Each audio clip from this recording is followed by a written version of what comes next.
Good morning everyone. আজকে আমরা এই কোশ্চেনটা দেখব। কোশ্চেন আছে x/3 3/x = 1, then x cube equal to question mark.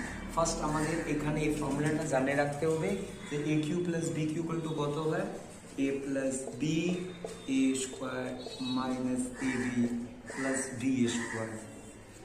এখানে এই জিনিসটা এখানে লিখলাম, এবার এখানে এলসিএম নিলাম, তাহলে কত আসলো 3x, তাহলে এক্স স্কোয়ার প্লাস 3 × 3 9 = 1 হলো, x square plus 9 = 3x, x square minus 3x plus 9 = 0।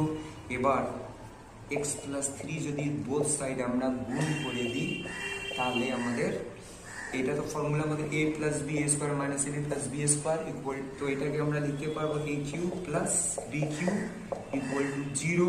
That means এই মানটা -27, কারণ কি 3 এর কিউব করলে -27। থ্যাংক ইউ এভরিওয়ান, আরও আগের দিন দেখা হবে।